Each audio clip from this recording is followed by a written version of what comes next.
blueberries. Um, Blueberries are like a superfood. They help balance hormones. They are very low in natural sugars, so they're really easy to not disrupt anyone's fungal issues.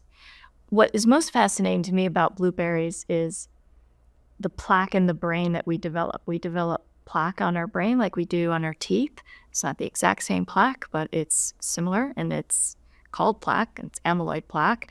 And, I mean, imagine if you never brushed your teeth, what would happen, right? It's not just the pain of the cavities, right? Like you probably would eventually not be able to chew. Well, that amyloid plaque develops on the brain, and suddenly information can't communicate back and forth. And so it's being tied to Alzheimer's. And even the Center for Age-Related Diseases is studying the effect of blueberry because blueberry helps reduce brain plaque. So it's kind of like the toothpaste of the brain. Great power. They statistically found that even just a quarter cup of blueberries every day will significantly reduce risk. I mean, definitely there are other pieces, right? But there's power in these foods that we don't understand. Beets, they're rich and red because they do so much for the blood. They are really rich in nitric oxide. Nitric oxide is something that depletes as we age. It is the way we oxygenate the body. So yeah, we really should be taking deep breaths the older we get, filling our lungs. You can even reduce lung inflammation by bringing the breath down into the lung, into the bottom of the lung. Again, it will stabilize the cortisol response. It will start to move things through but eating a superfood like beet, where you're going to get that nourishment to your blood, it's a superfood for the liver that rules the blood. The liver is the filter for the blood.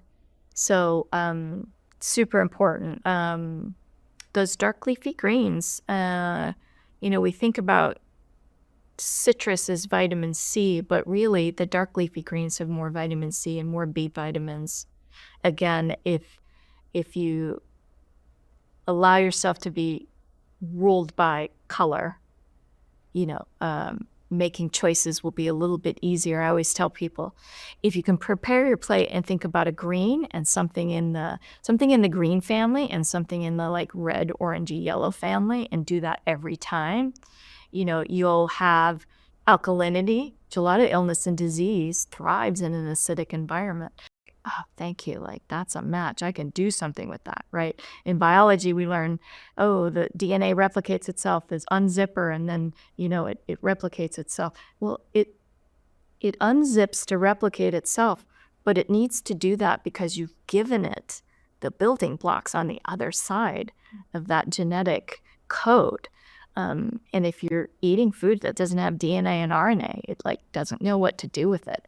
A lot of times it's making visceral fat with that substance that it just goes, okay, well, this is kind of a sugar, and I'm just going to convert it to a visceral fat because I don't know how to deal with this. And then that visceral fat starts to sap the body of hormones, and then now we're in a hormone depletion. I mean, we just get stuck. We just get stuck in these loops. We can't keep giving it fake food. And like in this country, to me, we're suffering malnourishment similar to third world countries. Just nobody's hungry. Nobody's emaciated from it. But we're in this weird malnourishment. It just doesn't look that way. It's affecting all aspects of our health. And so there's this fake food epidemic that's happening. I think we're waking up out of it.